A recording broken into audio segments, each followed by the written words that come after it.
대방열림과 함께하는 가장 확실한 영양사 합격의 길.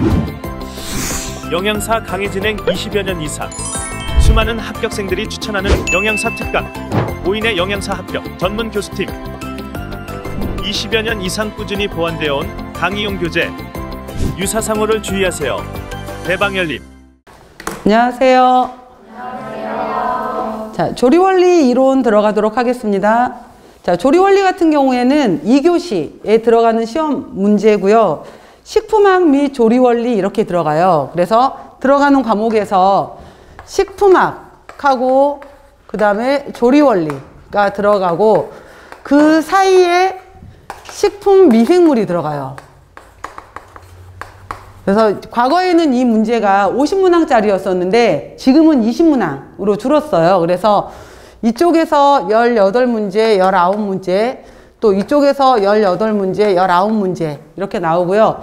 식품 미생물 쪽에서 3문제, 4문제 이렇게 겹쳐져요. 그래서 나오게 되는 건데, 최근에 문제 경향은 뭐냐면은 조리원리하고 식품학하고 굉장히 비슷한 문제들이 많이 나온다라는 거예요. 그래서 이 문제에 있어서 경계 범위가 조리 문제처럼 보이는데 식품학 문제고, 식품학 문제처럼 보이는데 조리 문제에 가깝고 해서 경계가 굉장히 애매하기 때문에 양쪽을 같이 공부를 잘 해놓으시게 되면은, 그리고 문제 자체가 많이 복잡하진 않기 때문에 조금은 좀 쉽게 접근하실 수 있는 부분일 거라고 생각이 됩니다. 그리고 식품 미생물 같은 경우에는 제가 이쪽 같은 경우에는 이제 미생물 이름으로 해서 뭐 곰팡이, 세균, 효모 이렇게 나오게 되는 건데, 주로 많이 나오는 부분에 해당이 되는 것들이 발효예요. 그렇기 때문에 한 문제 정도씩에 해당이 되는 것들은 발효 문제로 나오게 되는 건데, 이거는 제가 김치 발효라든지 유제품 발효라든지 해서 조리 부분에서 들어갈 때 이 정도에 해당되는, 어차피 우리가 쓰는 문제가 아니잖아요. 쓰는 건 아니고 눈으로 읽는 거기 때문에 뭐 철자 틀리고 이럴 건 없으니까 이 부분에 해당이 되는 것은 여러분들이 좀 익숙해지셨으면 좋겠다라고 해서 알려드릴 거예요. 그러면은 미생물 부분도 같이 조리 부분에서 발효로 해서 보시면 될 것 같습니다.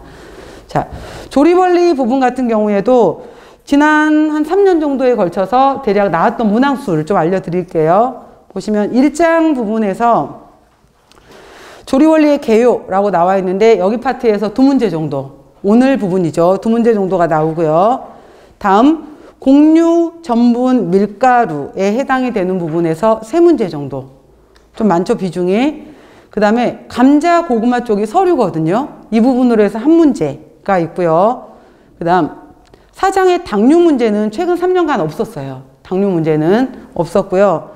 다음 육류, 가금류 부분에서 2문제, 그 다음에 어패류 부분에서 2문제, 난류 부분에서 달걀 이쪽 파트에서 2문제, 우유, 유제품 부분에서도 2문제 정도, 두류, 그 다음에 이쪽은 이제 두부 문제 이렇게 해서 또 1문제 정도, 유지류 파트에서도 2문제 정도, 채소, 과일류에서도 2문제, 해조, 버섯류 종에서도 1문제, 젤라틴 한천 쪽에서도 1문제 정도, 이렇게 해서 대략 18문제, 19문제가 왔다 갔다 하는 범위로 해서 나오게 돼요. 그래서 이렇게 쭉 조리 원리 같은 경우에는 주로 이제 외우는 문제예요. 외우는 파트다 보니까 좀 더 여러분들이 익숙하게 쉽게 접할 수 있는 부분은 조리 원리 부분이 아닐까라고 생각됩니다.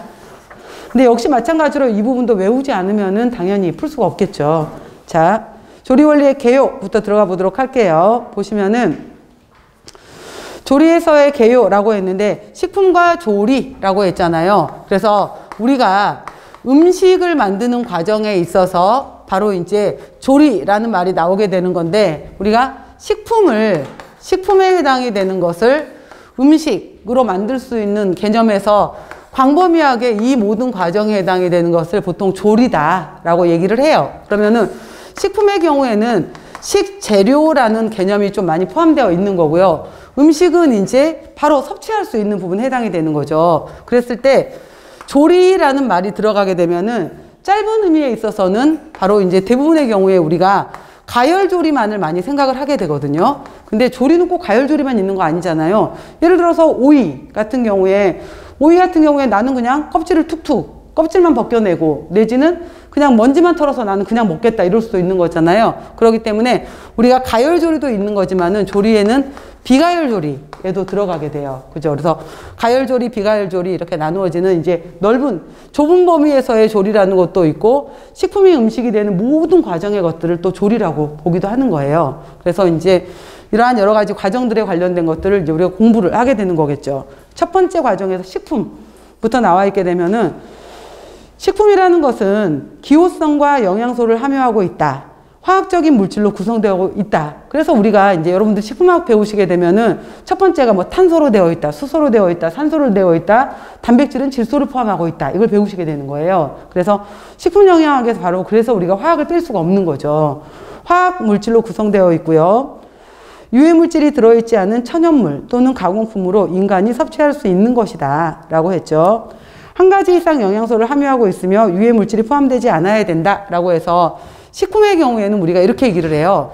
1차 기능이 있고 2차 기능이 있고 3차 기능이 있다 라고 해서 1차 기능은 지금 말한 것처럼 탄수화물, 단백질, 지방, 비타민, 무기질 이렇게 통해서 수분 여러 가지 우리 신체 대사하고 관련된 것들로 해서 이거를 먹었을 때 섭취를 했었을 때 영양적인 기능을 가질 수 있어야 돼요. 영양을 충족했어요. 그러면 두 번째 나는 이거를 구워 먹을 거야? 삶아 먹을 거야? 아니면 튀겨 먹을 거야. 조금 더 맛있게. 나는 내 기호에 맞춰서 기호적인 영양도 있었으면 좋겠어요. 그죠? 그래서 맛있게 먹고 싶은 거, 기호성을 갖는 것이 바로 2차적인 거. 기왕이면 비주얼, 눈에 봤었을 때도 예쁘게 보였으면 좋겠는 거죠. 그 다음에 3차적인 것에 해당이 되는 것이 요즘에 말하는 바로 기능성 식품이에요. 그래서 바로 3차에 해당이 되는 것들이 생리활성을 띠는 것들. 그래서 요즘에 오메가3를 섭취해. 그죠? 그래서 오메가3를 먹게 되면은, 예를 들어서 이거를 통해서 우리가 면역력이 향상이 돼. 그 다음에 뭐 항암작용이 있어. 항산화 작용이 있어. 그 다음에 노화를 억제를 해. 등등등 하게 되면서 3차 기능에 해당이 되는 것들은 바로 생리활성 기능. 채소를 많이 먹게 되면은 채소 속에 들어있는 화학물질, 피토케미칼에 해당이 되는 것들이 여러 가지 면역력을 증진하고 항암작용, 노화를 억제하더라. 이렇게 되면서 도대체 이게 식품이야? 약품이야? 그 중간 경계에 들어가 있는 여러 가지 생리활성 관련된 것들이 언급되는 것이 바로 식품의 3차적 기능이에요. 그래서 식품에서는 1차, 2차, 3차까지도 언급이 된다. 이러한 것들로, 이건 시험 문제 안 나와요. 그래서 이러한 것들은 그냥 일반적인 내용으로 해서 식품의 기능이다 라고 보시면 되는 거고요. 자, 그 다음 보시면은 쿠킹. 그래서 조리가 뭐야? 라고 하게 되면은 식품에 존재하는 유독하거나 좋지 않은 성분을 제거하고 안전성과 맛을 증진시켜서 섭취하도록 하는 과정이죠. 그래서 좁은 의미에서는 식품이라고 하는 소재를 먹을 수 있는 상태의 음식물로 만드는 최종 단계의 작업을 이제 조리, 마지막 단계, 주방에서 하는 작업을 말하는 거지만은 넓은 의미에서는 식사를 계획하고 선택하고 조리하고 상차림 하는 것까지 마실 때까지의 전 과정. 우리가 보통 이 경우를 푸드 스타일리스트, 푸드 코디네이터 이런 표현을 쓰잖아요. 이 전체 과정을 다 조리라고 볼 수 있다라는 거죠. 그래서 21세기의 조리의 과정은 과학이고 예술이다라는 표현을 썼는데 어떻게 보면은 과학하고 예술은 별개인 것처럼 보이잖아요. 근데 과학의 의미는 뭐냐면은 과학은 예를 들어서 뭐 손맛이야 이렇게 말을 하는 것이 아니라 표준 레시피 누구라도 이렇게 만들었었을 때 똑같이 나타낼 수 있도록 반복 가능하고 재현 가능한 거 이게 과학이에요.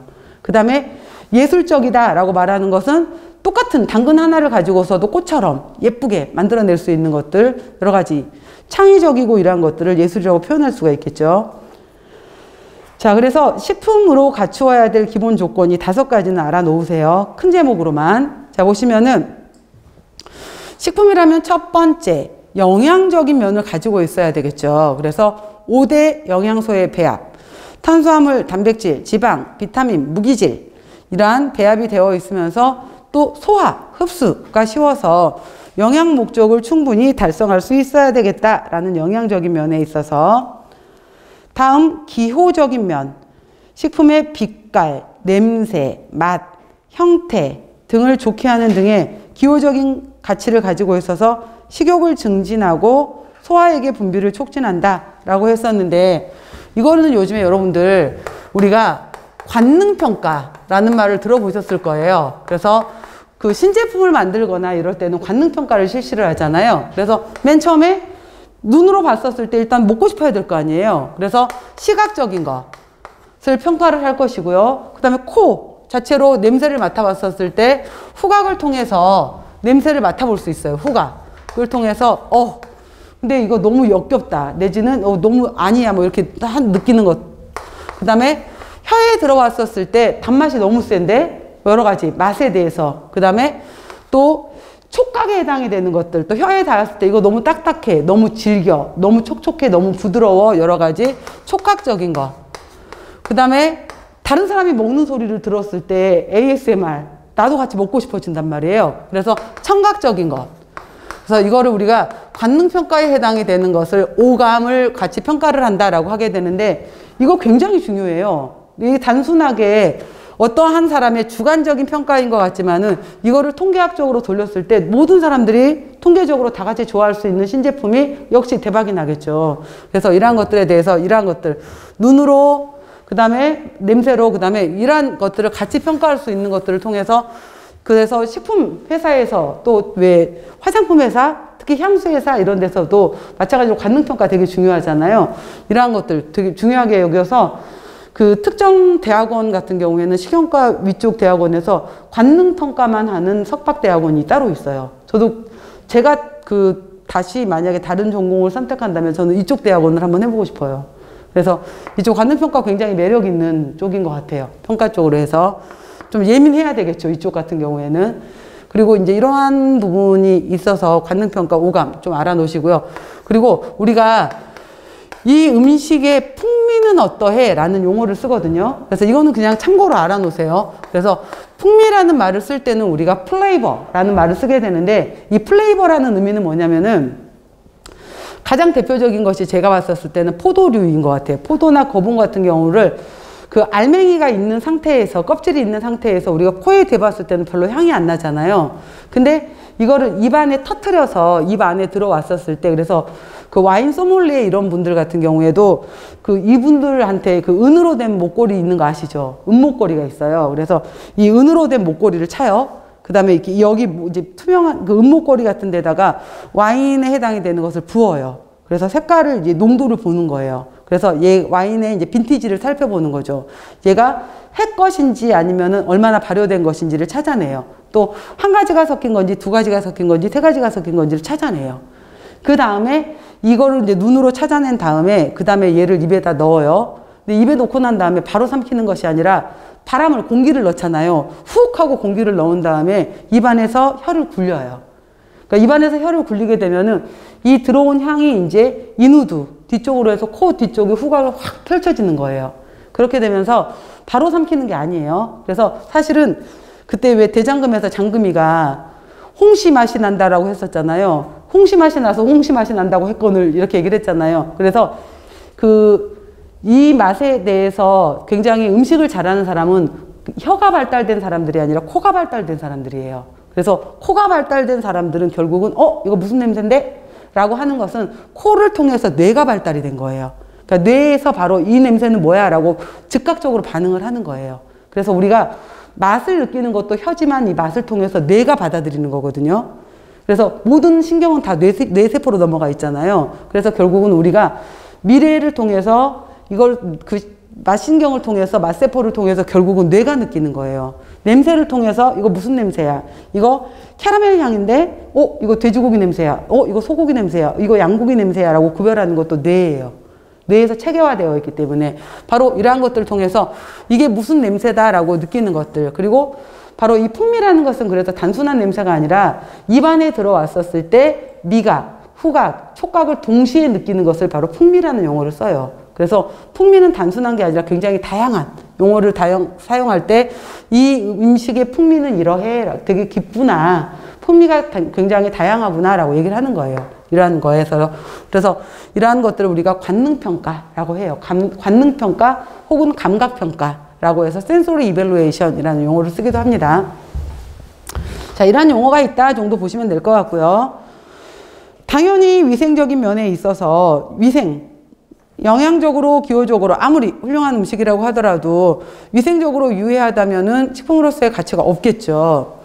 그 다음에 영양사 일 하시면서 이제 여러분들께서 영양사 면허증을 취득하시고 나서, 참고로 저 같은 경우에 영양사 면허증, 영양사 일을 저도 했거든요. 짧게, 길진 않아요. 짧게 10년, 10개월 일을 했었었는데, 그 일을 하면서, 그러니까 저는 굉장히 이제 제가 강의를 현재 하고 있잖아요. 근데 굉장히 유리했던 게 있어요.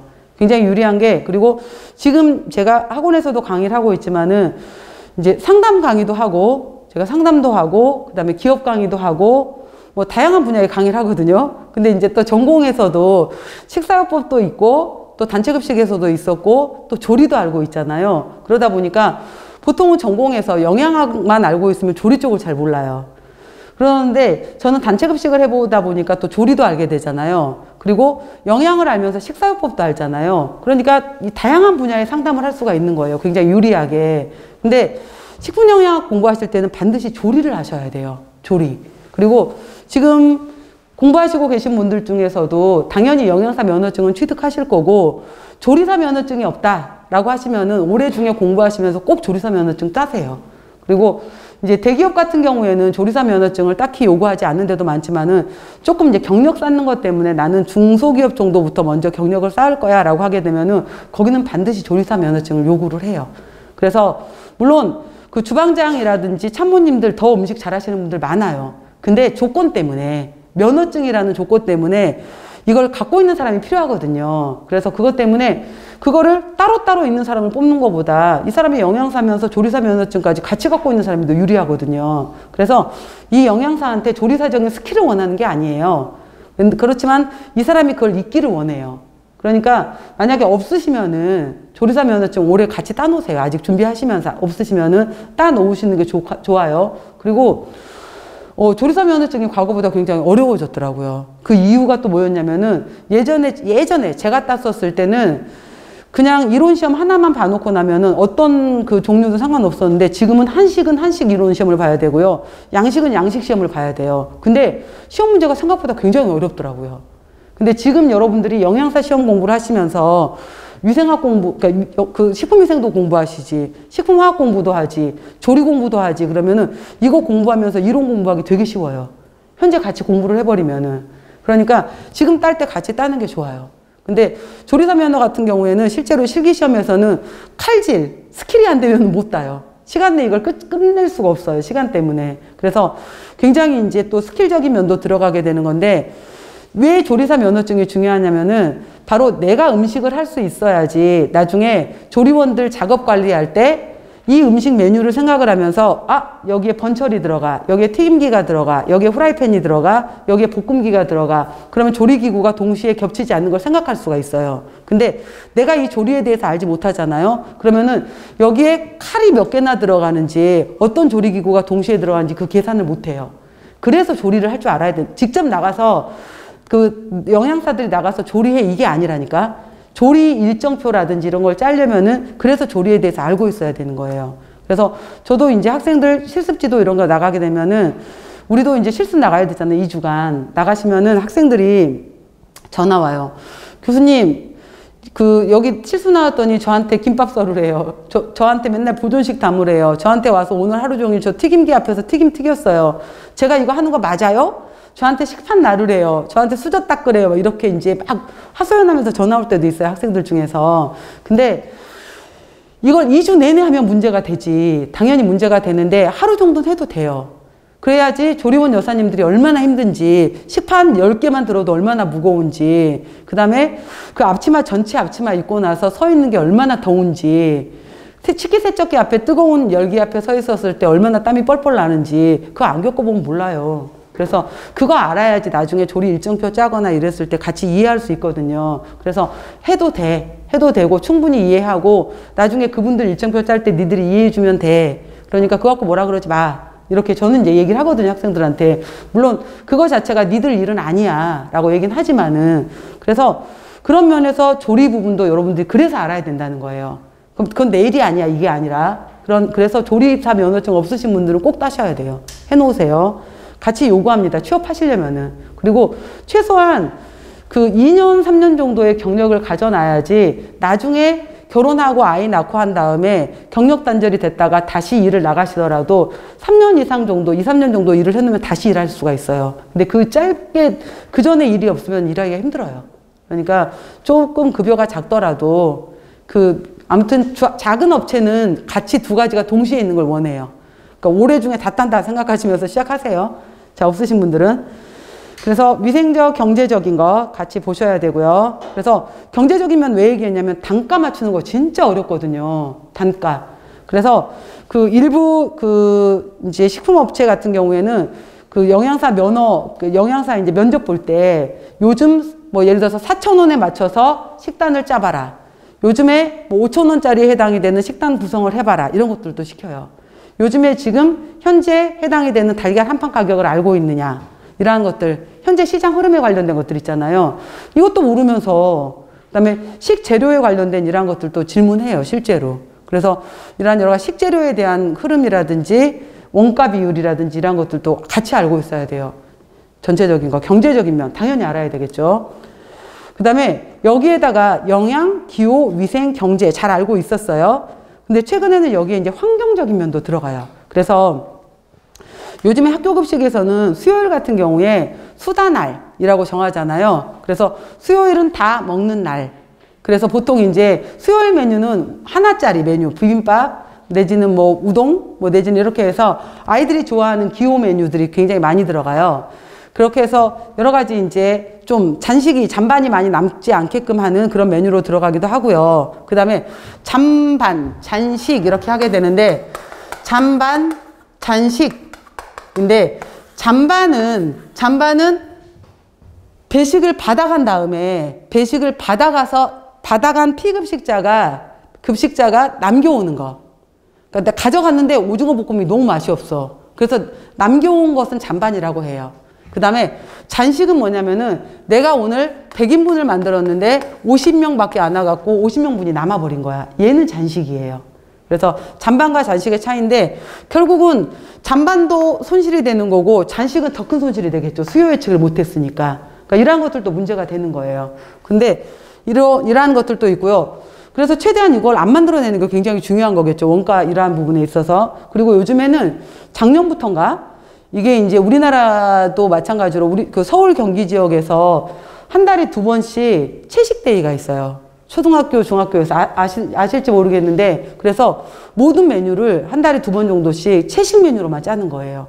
그래서 이제 육식 없이 채소를 여러 가지 이런 메뉴들로 짜보자라고 해서 채식데이도 있더라고요. 그래서 또 이제 그거를 꼭 그게 육식을 먹지 말자 뭐 이런 의미라기보다는 소를 키우고 이러는 과정에서 여러 가지 CO2 배출 이런 문제들이 많아지잖아요. 그래서 예를 들어서 여러 가지 문제 중에서 로하스라고 했잖아요. 이 로하스 같은 경우에도 라이프 오브 헬스, 건강한 삶이에요. 그 다음에 마지막에 붙어 있는 이 S가 서스테이너빌리티라고 해서 이 서스테이너빌리티가 해당이 되는 서스테이너빌리티가 지구 환경 보존이에요. 그래서 결국은 지구를 보존하자예요. 지구를 보존하자. 그래서 보시면 여기에서도 로컬 푸드라는 것도 이 음식이 생산되는 그냥 이건 의미만 알아놓으세요. 이 음식이 생산되는 곳으로부터 반경 300에서 400km 이내에 있는 음식을 섭취하자 이거예요.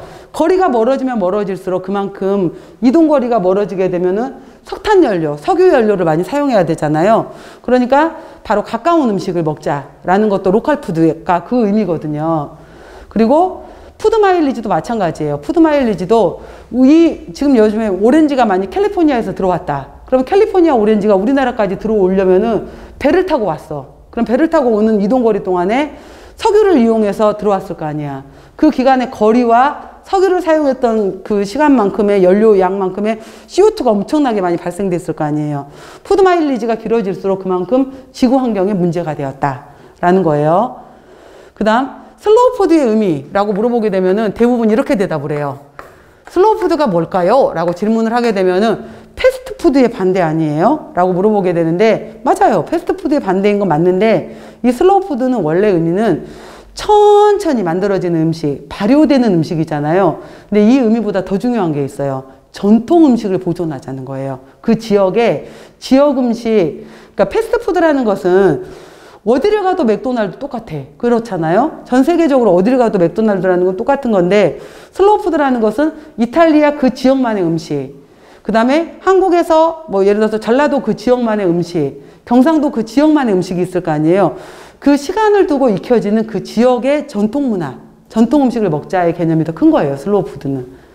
그 다음 로아스 같은 경우에서 건강한 삶과 S, Sustainability, 지구 환경의 보존이에요. S. 에코 쿠킹, 메아리 이런 것들도 마찬가지로 지구 환경. 그린 테이블, 지구 환경 이란 거예요. 그래서 마지막은 환경의 의미까지 들어가 있다라는 것까지. 자, 여기까지는 그냥 일반적인 얘기였었고요. 지금부터 이제 들어가요. 조리의 목적 보시면은 아까 조리에는 가열조리도 있고 비가열조리도 있다라고 했어요. 자, 조리를 통해서 좀 더 맛있게 내가 좋아하는 기호성을 향상시킬 수 있다라고 해서 조리법에 따라서 찐 고구마, 군 고구마, 튀긴 고구마 다 맛이 달라질 수 있잖아요. 생고구마 다 달라질 수 있어요. 기호성이 달라질 수 있고요. 또 소화성이 향상될 수 있다. 그냥 생으로 씻어서 먹는 것보다 구웠더니 익혔더니 쪘더니 소화성이 더 좋아지더라. 바로 효소 작용이 쉬워지게 되면서 소화흡수가 증가를 하게 되고 또 조리 과정 중에서 절단, 자르고 물에 담그고 조미하고 가열내는 과정에서 부드러워지면서 소화, 효소가 침투하기가 더 쉬워져요. 그 다음 세 번째, 세척, 침수, 가열하는 동안에 아린맛, 독한 맛, 불쾌한 성분들이 제거가 돼요. 또 병원균, 기생충, 농약 이런 것들도 제거가 되면서 좀 더 안전성 부분도 향상이 돼요. 씻어낼 수 있는 것들은. 또 외관 풍미 여러 가지 조화를 통해서 더 맛있게 관능적인 품질, 아까 맛, 냄새, 온도, 질감 여러 가지 것들, 그리고 여기에다가 마늘을 사용했더니 빵에다가도 뭐 갈릭, 그죠? 소스를 뿌렸더니 더 맛있어졌어요. 허브 넣었더니 더 맛있어졌어요. 여러 가지 관능적 품질이 향상이 되었고요. 영양가의 보존 혹은 향상이라고 얘기했는데, 자, 식품 그 자체에 포함된 영양소가 파괴되지 않도록 하면서 단일 식품보다는 양념이나 부재료를 첨가시킴으로써 영양가를 높인다라고 했는데, 이거는 여러분들이 이제 영양학 시간에 아미노산의 보존 효과 내지는 아미노산의 보완 효과 이런 게 있는데, 예를 들어서 콩, 밥으로 먹게 되면은 밥에는 쌀 같은 경우에는 우리가 아미노산 중에서 부족하기 때문에 밖에서 먹어야 되는 아미노산이 필수 아미노산이거든요. 필수 아미노산 중에서 제일 부족한 아미노산을 제한 아미노산이라고 해요. 제1 제한 아미노산. 곡류에서 가장 부족한 제1 제한 아미노산이 리신이에요. 콩은 대체적으로 필수 아미노산을 많이 갖고 있는데 그 중에서도 부족한 게 메티오닌이에요. 그러면은 두 가지를 같이 콩하고 밥하고 섞어서 먹어주게 되면은 메티오닌은 밥이 채워줘요. 리신은 콩이 채워줘요. 그러면 콩밥을 먹게 되면은 서로 부족한 것을 다 채워줄 수가 있는 거예요. 그럼 콩밥은 모든 필수 아미노산을 다 갖고 있네? 이런 식으로 해서 약간 부족된 것들을 서로 채워줄 수 있다 이 말이에요. 그리고 왜 우리 다음번에 배우겠지만은 옥수수 같은 경우에는 특히 이제 제인이라는 단백질을 가지고 있게 되는데, 이 옥수수에 들어있는 제인 단백질은 트립토판이 부족해요. 그래서 이 단백질을 너무 오랫동안 먹게 되면은 들어보셨을 거예요. 여러분들 펠라그라에 걸리게 된다 라는 말 들어본 적 있죠. 근데 이게 너무 부족해? 그러면은 얘만 먹는 것보다는 여기에다가 옥수수 알갱이에다가 달걀 볶음밥 식으로 해서 넣어주게 되면은 달걀이 이 부족한 것을 채워주는 거예요. 이런 식으로 해서 섞어 먹었을 때 같이 또 채워주는 효과가 있는 것들을 서로 부족한 부분들을 보완해 준다든지 이러한 것들이 있다라는 거. 또 조리를 통해서 좀 더 우리가 뭐 말렸다, 장아찌를 만들었다, 자반을 만들었다 이렇게 하게 되면은 저장성을 향상시킬 수 있고 또 여러 가지 상태로 다양성을 또 조리에 줄 수 있더라 라고 해서 조리의 목적은 봐놓으세요. 큰 제목으로만. 자, 첫 번째가 뭐다? 기호성의 향상. 두 번째는 소화성의 향상. 세 번째는 안전성의 향상. 네 번째는 외관 풍미의 증진. 다섯 번째 영양가 보존 및 향상. 마지막 여섯 번째는 저장성과 다양성. 자, 이러한 것들이 바로 조리의 목적이다 이렇게 보시면 돼요. 조리의 기초과학에서 첫 번째 나오는 것이 물이에요. 여러분들이 아마 식품학 배우시면서 가장 첫 번째 나왔던 게 물이었잖아요. 마찬가지로 조리에서도 첫 번째 나오는 게 물이에요. 조리에 물하고 열이 들어가거든요. 그래서 조리 시간에도 물과 열이 나와요. 물, 열이 나올 거예요. 그래서 식품 속에 물 이랬죠. 그래서 물은 먼저 첫 번째 뭔가를 끄집어내는 용출, 익스트랙션. 재료 중에 성분이 용매로 녹아 나오는 형상을 우리가 용출, 익스트랙션, 빠져나오는 형상을 용출이라고 한다라고 했고요. 두 번째, 삼투압 현상도 있다라고 했어요. 자, 삼투압 현상은 뭐였었냐면은 초등학교 때 아마 이러한 수조에다가 중간에 반투막을 놓고 난 다음에 똑같이 물을 넣어요. 같은 높이로 물을 넣어. 그 다음에 같은 높이에 있었던 데다가 반투막을 넣어요. 이쪽은 맹물이고요. 예를 들어서 이쪽에 해당이 되는 데는 20% 소금물을 넣어요. 소금물을 넣게 되면은 여기는 0%, 여기 20%짜리 해당이 되는 소금물이었잖아요. 그러면은 물의 높이가 달라져요. 여기 있는 물이 이렇게 줄어들고 이쪽 물의 높이는 이렇게 올라가요. 그래서 여기 있는 물이 여기로 빨려 들어가게 되면서 물 높이가 서로 달라지게 돼요. 이런 식으로 해서 즉 여기가 저농도고 여기가 고농도였었잖아요. 그래서 저에 있었던 물이 그쪽으로 빠져나가는 현상을 우리가 바로 삼투 현상이라고 하는 거예요. 자, 이걸 좀 더 쉽게 기억을 하시려면 어떻게 기억하시면 되냐면은 조리에서는 바로 이거예요. 배춧잎. 배춧잎이 있었을 때 배추에다가 우리가 소금을 뿌리잖아요. 소금을 뿌렸을 때 바깥쪽에 소금에 해당이 되는 데가 고농도. 배추 안쪽은 상대적으로 저농도가 되는 거잖아요. 자, 배추 절인다 라고 했었을 때 배추에 있는 물이 바깥쪽 소금 쪽으로 빠져나가는 거잖아요. 그래서 쉽게 그냥 배추에 소금 뿌렸을 때 배추에 있는 물이 바깥쪽으로 빠져나가지 저에서 고로 물이 빠져나가는구나. 그걸 삼투라고 해 라는 거예요. 삼투 현상. 저에서 고로 물이 빠져나가요. 그래서 바로 이제 소금에 담가 놓으면 염장, 설탕에 담가 놓으면 당장이라고 하는 거예요. 그리고 이렇게 이동할 수 있는 물에 해당이 되는 것들을 우리가 바로 자유수라고 해요. 자유수. 그래서 이렇게 왔다 갔다 이동할 수 있는 물들을 자유수라고 하는데 자유수 중에서도 미생물이 이용할 수 있거나 움직일 수 있는 물들을 우리가 워터 액티비티, AW라고 해요. 그래서 바로 이 AW에 해당이 되는 건데 미생물들에 해당이 되는 것들은 AW가 0.6 아래로 떨어지면 거의 증식을 못해요. 수분 활성도가 0.6 아래로 떨어지면 증식을 못하게 되는데 바로 염장, 소금에 절여본다든지 당장, 설탕에 절여버린다든지 하게 되면은 수분 활성도 AW가 떨어져 버리게 되면서 오랫동안 바로 우리가 잼젤리 만들어서 바로 젓갈 만들어서 자반 만들어서 오랫동안 보존할 수 있는 원리가 되는 거예요. 자, 여기서 중요한 거는 수분 활성도를 낮추었다. 삼투를 시켰다. AW를 저하시켰다. 이렇게 이제 정리를 하시면 돼요. AW 저하. 염장법, 당장법. 자, 축화, 슈링키지라고 했는데 건조예요, 건조. 건조에 해당이 되는 건데 식품을 가공 저장하기 위해서 자연 건조, 인공 건조에 의해서 수분을 증발시키면 수분 함량이 감소된다라고 했는데 슈링키지의 가장 대표적인 예가 뭐냐면은 라면 스프예요. 라면 스프 생각해 보면은 안에 거의 재료가 30에서 50가지가 들어간대요. 라면 스프 안에. 그럼 보면은 여러분들 왜 당근도 들어있고 버섯도 들어있고 대파도 들어있는 거 보이시죠? 그 입자들. 그 다음에 다시마도 들어있고 건다시마 이러한 것들 쭉 들어있잖아요. 그러한 것들 굉장히 작게 건조시켜 놔버린 것들을 바로 슈링키지, 축화시켰다라고 하게 돼요.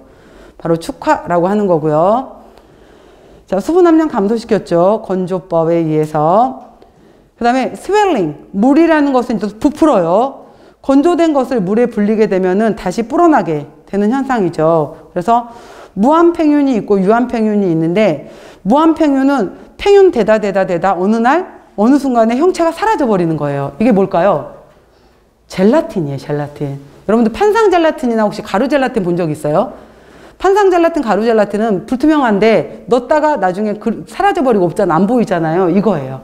이렇게 형태가 사라지는 것은 무한팽윤이라고 표현할 수가 있고요. 근데 미역, 다시마, 콩, 버섯 이런 것들은 늘어나다가 어느 정도 늘어나지 한정없이 늘어나진 않잖아요. 보통 이제 미역, 다시마 같은 경우에는 6배, 7배 정도 늘어난다 이렇게 보는 거거든요. 그 정도 늘어나는 것들을 유한팽윤이라고 얘기를 해요. 팽윤, 스웰링. 자, 기화열이라는 것은 액체가 기체로 변화될 때 사용되는 열을 기화열이라고 하고요. 융해열이라는 것은 고체가 액체로 변할 때 사용되는 열을 융해열이라고 하더라. 그냥 이름만 보셔도 되고요. 그 다음에 연수, 경수가 있는데 연수는 칼슘, 마그네슘을 함유하지 않는 물을 연수. 그래서 일반적인 우리 수돗물 있잖아요. 수돗물은 다 연수예요. 다 걸러버리고 정수돼서 나온 연수 해당이 되는 거고요. 그 다음에 지금은 시골에 내려가도 웬만하면 다 수돗물 사용하잖아요. 근데 예전에 시골의 지하수라든지 시골에 있는 지하수가 통과하는 물이 시냇물이잖아요. 여기에다가 똑같은 샴푸를 가지고서 머리를 감면 머리카락이 뻑뻑해져요. 그게 바로 이제 경수라서 그런 거예요. 그 지하수에 해당이 되는 물에는 칼슘, 마그네슘을 가지고 있어요. 그래서 칼슘, 마그네슘류를 다량 함유한 물로 단백질과 결합해서 단단하게 변성시킬 수 있어요. 여러분들 칼슘 동굴이 뭐예요? 그 칼슘에 해당이 되는 동굴 같은 경우에는 올라가면은 이 동굴에서 칼슘에 해당이 되는 입자가 뚝뚝뚝뚝 떨어져서 계속해서 이렇게 붙잖아요. 그래서 종유석, 종주석 이렇게 있는 것들 기억나시죠? 그래서 왜 우리나라 지역에서는 저쪽에 그 충북 제천 고수동굴, 그 다음에 강원도 쪽에 가시면은 뭐 환송굴 이런 데 가시면은 그쪽의 동굴들이 전부 다 이러한 칼슘 동굴이거든요. 그래서 여러 가지 형태들 이루고 있잖아요. 그래서 거기에는 천연에 해당이 되는 지하수에 칼슘이 섞여 있는 거예요. 그리고 그 사이판부터 시작해서 남태평양 이런 데 가시게 되면은 거기 산호 있잖아요. 산호. 그 산호에 해당이 되는 것들도 전부 다 칼슘이에요.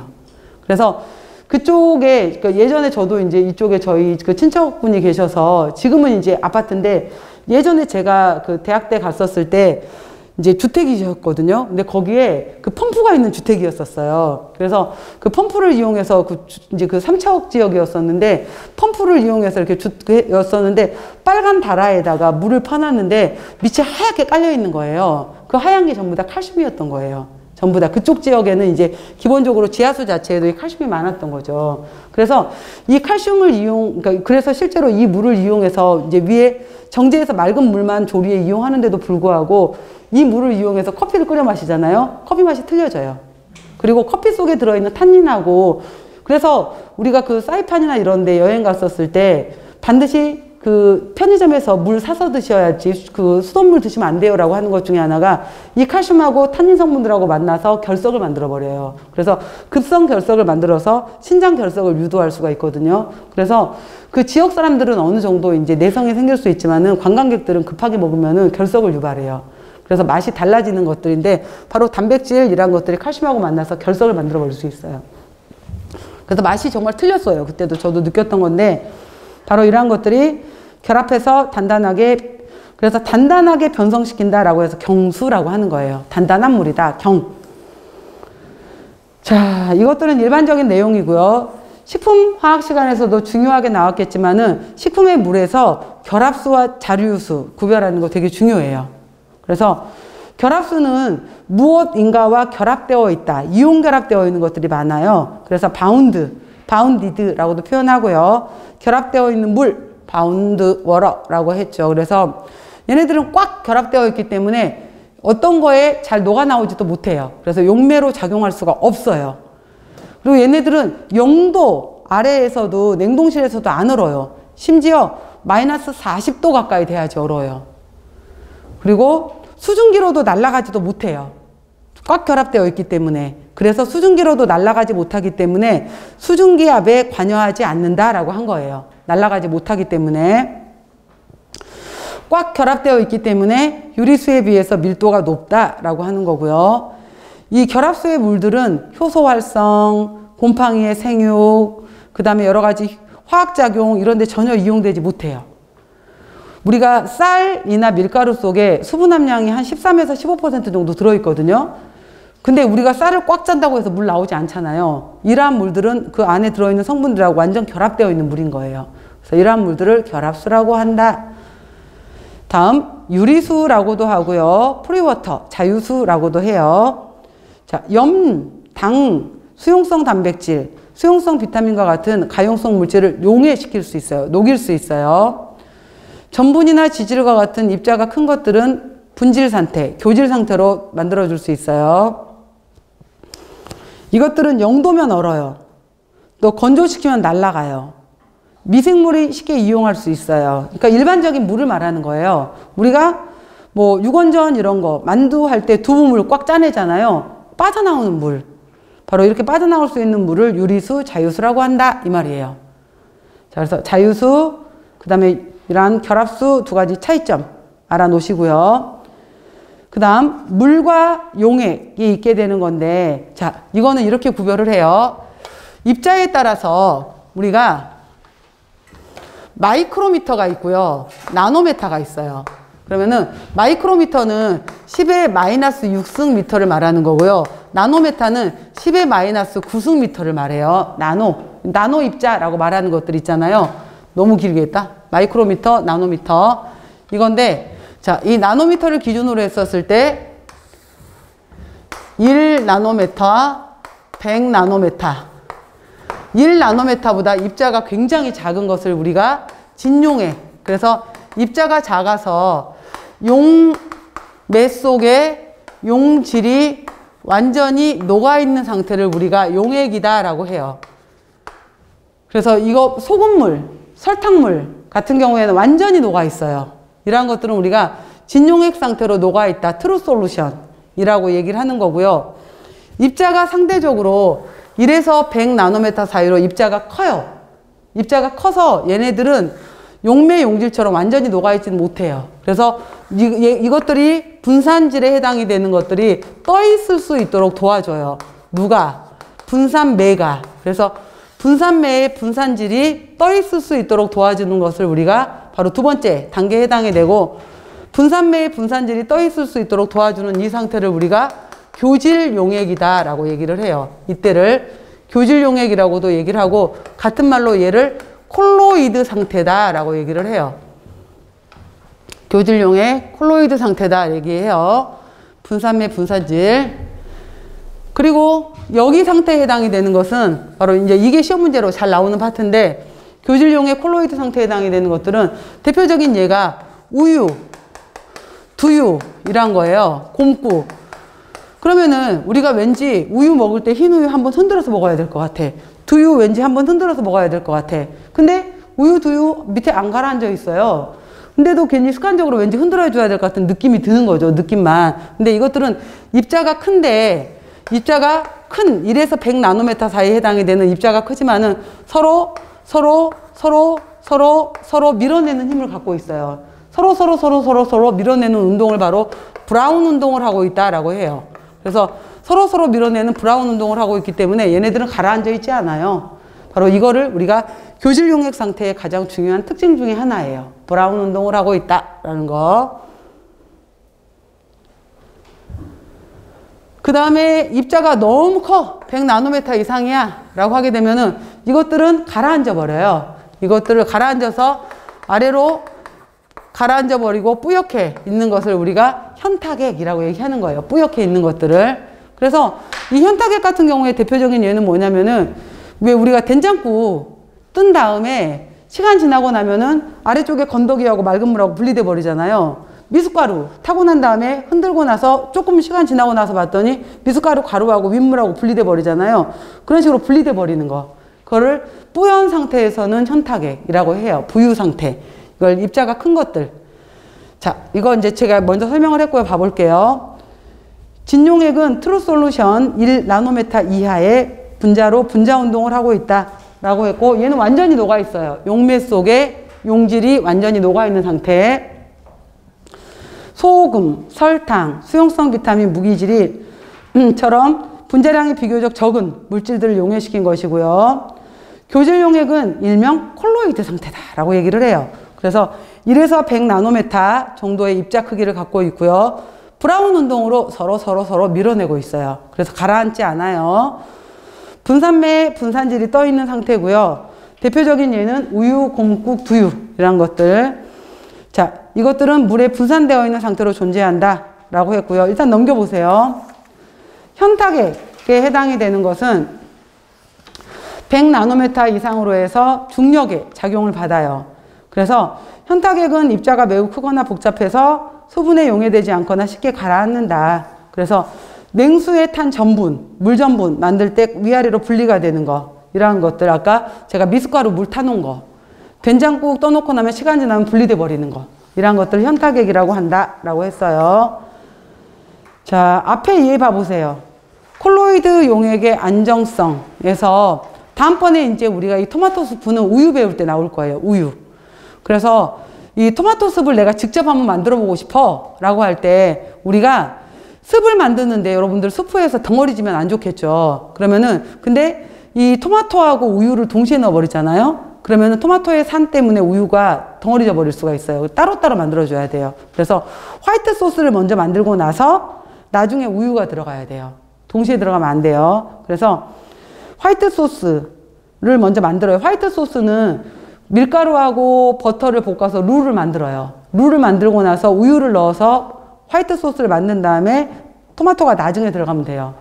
자, 그래서 화이트 소스에 친수성 전분하고 단백질이 들어가면은 카제인 분자를 둘러싸서 합쳐지는 것을 방해해 주는 것이 바로 콜로이드 용액의 안정성이고요. 아이스크림 만들 때도 젤라틴이 들어가게 되면은 단백질의 응고를 방지해서 부드러운 제품을 만들 수 있는 것도 콜로이드 용액의 안정성이고요. 소스 만들 때 물 전분을 사용해서 들어가지 않고 혹시 넣었는지 모르겠는데 그냥 만약에 지금은 정말 요즘 여러분들 왜 카레 만들어 보셨으면 아시겠지만은 지금 카레 같은 경우에는 부글부글 끓고 있을 때 카레 가루를 넣어도 다 흩어져요. 근데 옛날 카레 같은 경우에는 끓고 있는 상태에서 카레 가루 넣어버리잖아. 그럼 덩어리 져버리던 거 아시죠? 해보신 적 있어요? 그리고 뭐 호박죽을 끓이거나 이랬을 때 쌀 전분을 넣거나 밀가루 전분을 넣었을 때도 풀어서 넣어야지, 안 풀어서 넣고 그냥 가루채 넣어버리게 되면은 덩어리 져버리고 안에 밀가루는 하나도 안 익어 있고 이거 있잖아요. 그 얘기예요. 그래서 다 풀어서 먼저 냉수에 넣어서 물 전분을 만든 다음에 그 다음에 그러니까 여기 좀 풀을 쓰거나 소스를 만들 때 전분은 먼저 찬물에 풀어서 물 전분을 만들어서 사용해야지 쉽게 호화가 되면서 균일한 질감을 갖는다라는 거예요. 그냥 가루채 넣어버리게 되면 겉만 호화가 되고 안에 덩어리는 그대로 남아있어요. 자, 그래서 그냥 이러한 특징들이 있다로 보시면 돼요. 그래서 여기까지인데 제가 이제 유화액은 바로 뒤에 다시 연결해서 설명할 건데 마저 설명할게요. 자, 유화액 보시면은 자, 진용액, 교질용액, 현타액 설명했고요. 유화액은 뭐냐면은 유화액은 물하고 기름인데 물하고 기름은 만날 수 있어요, 없어요? 없죠. 만날 수 없는 물하고 기름인데 이거예요. 자, 어떤 것은 근데 얘네들이 만나려면은 친숙기하고 소숙기를 동시에 만나게 해주는 어떠한 연결제가 있어야 돼요. 얘를 우리가 유화제라고 하게 돼요. 그래서 우리가 마요네즈 만들 때 기름도 들어가고 그 다음에 뭐죠? 그 식초도 들어가는데 이걸 동시에 만나게 해줄 수 있는 것이 바로 계란 노른자잖아요. 계란 노른자의 누구가? 바로 계란 노른자에 들어있는 레시틴이라는 성분이 유화제로 작용을 하는 거예요. 그러니까 레시틴 같은 경우에가 여러분들 나중에 이제 식품학 배우시면은 어떻게 배우실 거냐면은 레시틴을 포스파티딜 콜린이라고 배우실 거예요. 레시틴 성분을 포스파티딜 콜린이라고 배우실 텐데 얘는 어떻게 생겼냐면은 포스파티딜 콜린은 글리세롤이라는 구조에서 지방산 이렇게 구조를 갖고 있고요. 그 다음에 이렇게 지방산 두 개가 결합되어 있고 이렇게 결합되어 있고 여기에 이렇게 인산기가 결합되어 있는 형태에다가 여기다가 콜린이 이렇게 결합되어 있는 이 구조가 레시틴의 구조예요. 그러면은 레시틴 같은 경우에는 이 두 군데는 나는 기름이 더 좋아. 이렇게 두 군데는 나는 물이 더 좋아. 이거예요. 그래서 우리가 아까 제가 동그라미 이렇게 뾰족하게 표현을 했는데 동그라미 쪽은 나는 물하고 만날 거야. 뾰족한 쪽은 나는 기름하고 만날 거야. 이거예요. 그래서 바로 물하고 만나는 것을 좋아하는 쪽도 있고 기름하고 만나는 것을 좋아하는 쪽도 있다. 이거예요. 그래서 바로 이 유화액 상태 같은 경우에는 뾰족에 해당이 되는 것이 안으로 들어가고 동글동글이 밖으로 나오는 경우도 있어요.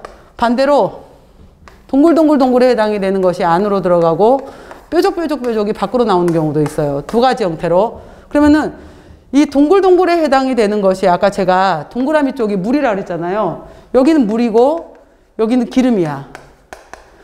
여기는 기름이고 여기는 물이야. 그러면 이거는 뭐라고 읽냐면은 기름이 물 속에 들어있네 이거예요. 그래서 오일이 물 속에 들어있네 이거예요. 이거는 물이 기름 속에 들어있네 이거예요. 그래서 얘를 우리가 수중 유적형 이렇게 읽는 거고 얘를 유중 수적형 이렇게 읽는 거예요. 들어본 적 있죠? 그래서 바로 이제 물 속에 기름이 들어있네, 기름 속에 물이 들어있네 이거예요. 그래서 물하고 기름을 갖고 있는 것들 중에서 대표적인 게 바로 우유야.